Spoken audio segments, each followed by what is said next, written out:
It's me again, Lurkio, YouTube's premier British Tommy Robinson, sans the Zionism, which is why I don't like Tommy Robinson. I should.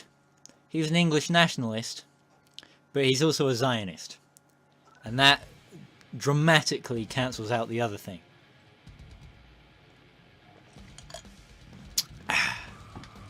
Usually I like to have a nice glass of Coke to go as my recording sessions, but there's no Coke in the house, so we're having to deal with orange squash, which is less than ideal, as you might have imagined. So we're back to playing Underground 2 again. Still in the fucking Peugeot. What is it? A 105, 106? I've actually forgotten what it's called.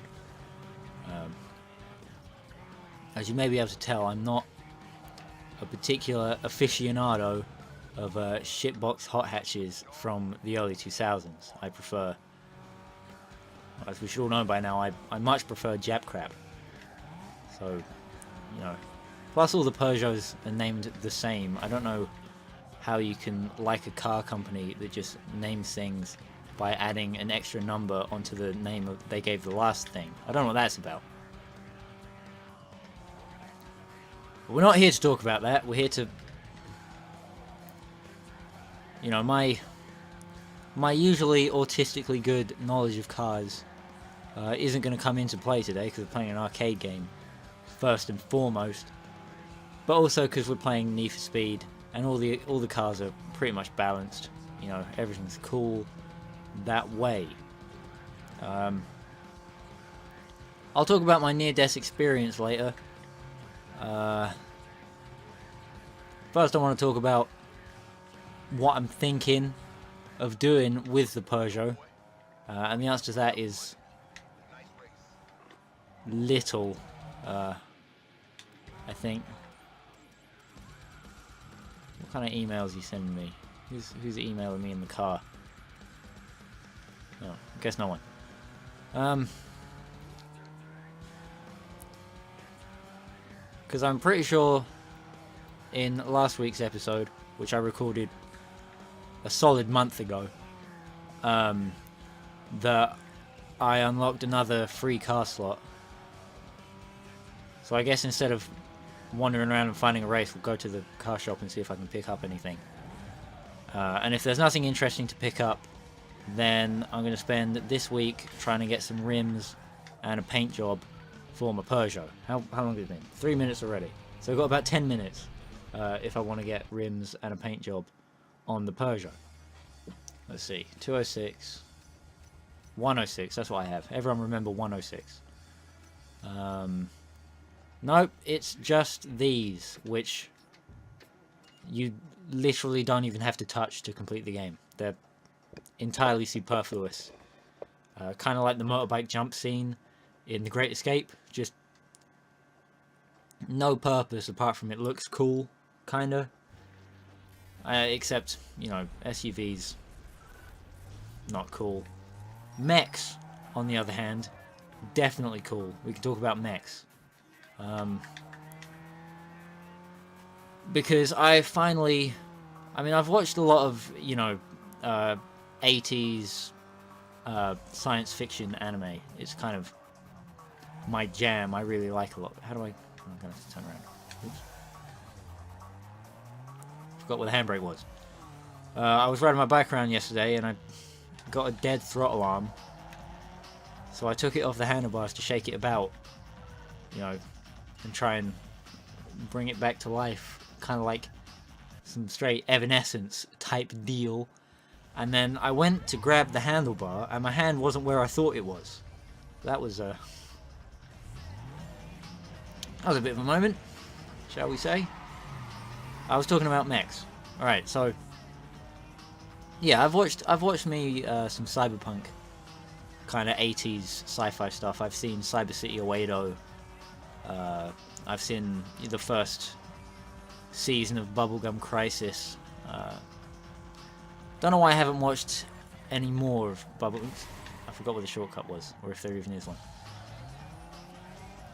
Oh, here it is. Okay, I think it should be fine. Should be able to come back from this.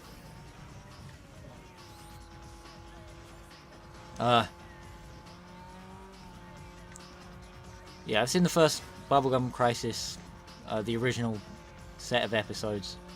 Seen, you know, Cyber City. There's more, but those are the most recent ones. But I haven't actually, you know, apart from, you know, I guess like the boomers in Bubblegum Crisis count, but they're not like giant. They're like, you know, 8 feet tall. She's like big, you know, Bane size. And in what is it, episode 2 or 3 of Cyber City, they have you know, he beats up that robot with his bare hands, more or less. You know, but I've never actually seen. Oh, I missed a shortcut. Christ's sake.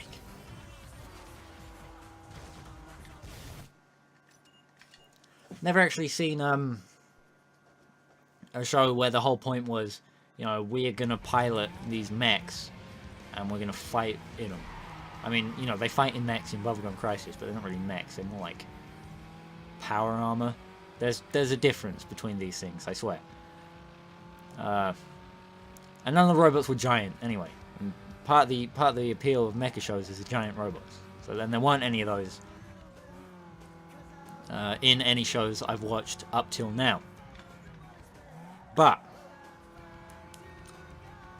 yesterday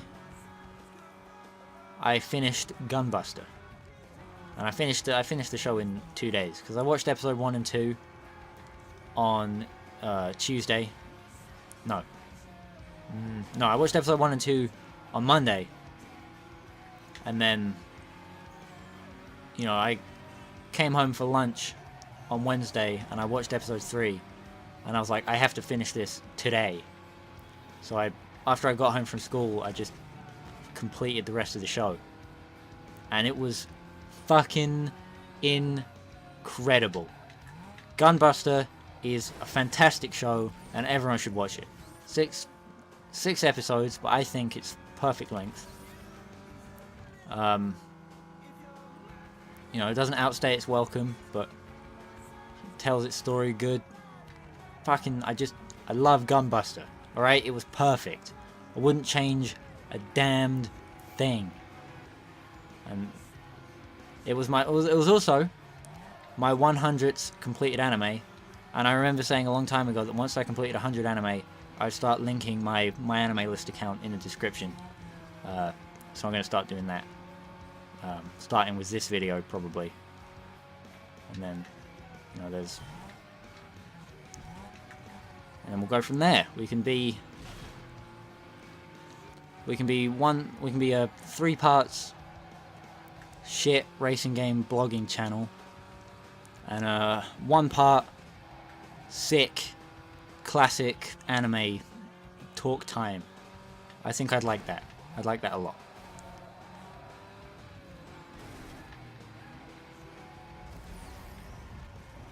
Yeah, I almost cried at the end. You know, I don't have strong emotional responses to that kind of stuff often. Like, you know, I've said it a bunch of times. You can get into a thriller and you can be excited by a thriller, and you know, you can this, that, and the other. You can't really be scared by a horror movie. That's why you have to. Oh, that's where they were. Right. Yeah, you're not going to get scared by a horror movie, but, you know, if it's a decent one, it won't be trying to scare you. It'll be like, be trying to be exciting or intense or whatever. You know, I don't really know the best way to describe horror movies, but we know what we're talking about here. They're not scary. They have to have something else. You know, you can't just say, oh, it's scary, because it's never scary. The Shining is just boring.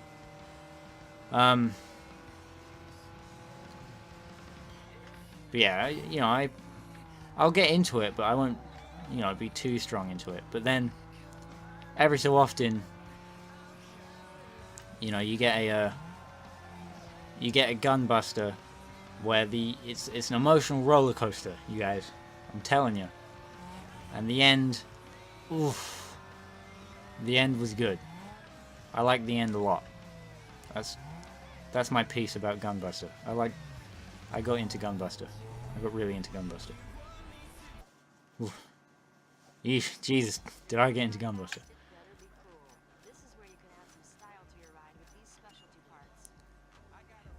There were a set of rims I looked at in a past episode that I thought would look good on the car. It might have been these. Those seem a bit bulky. I want something that looks like that while also being a wee bit smaller. What we got?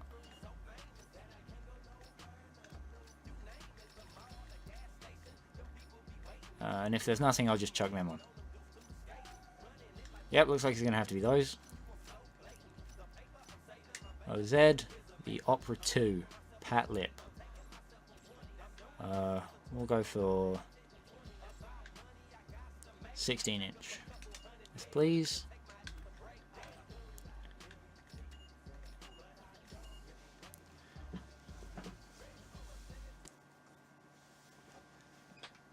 And then, next race, we can use the cash to start painting the car, putting some stickers on it.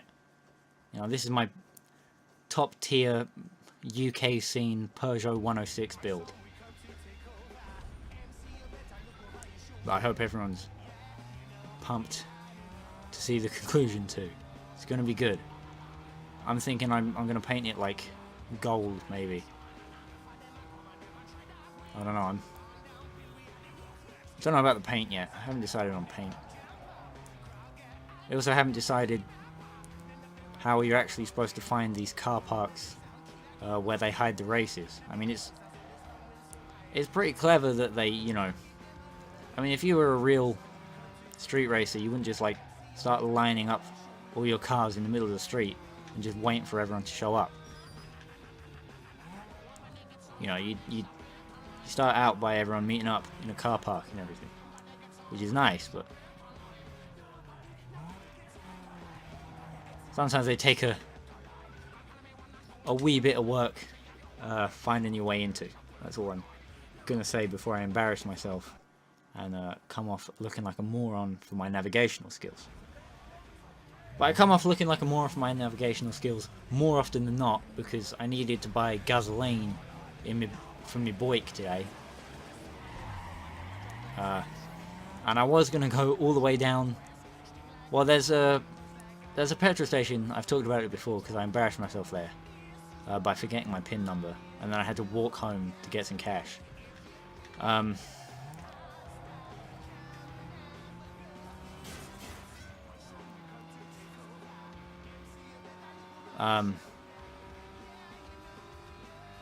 Yeah, that one was closed today when I was trying to buy my gasoline.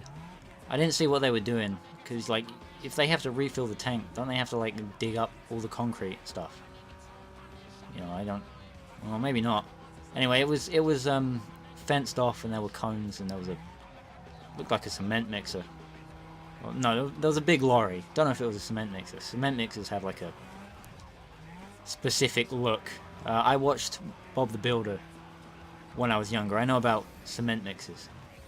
You know, I'm not talking about one of like the tiny little ones like off of Bob the Builder. I'm talking about a proper heavy duty cement mixer. Yeah, no, I didn't. I might just be making up about the cement mixer. There was definitely some heavy vehicles hanging about.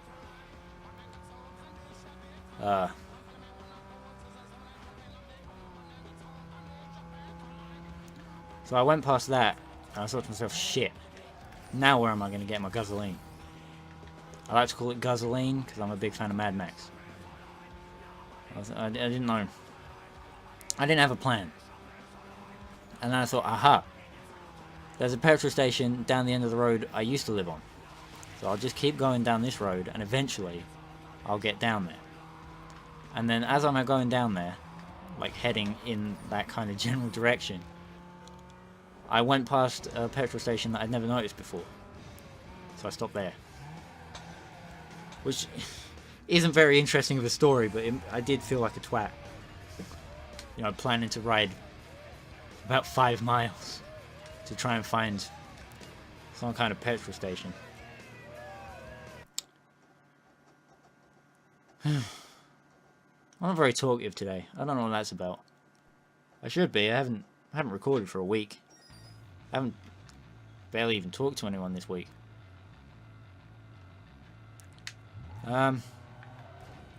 Speaking of weeks, we'll come back next week and we'll find some more races to do.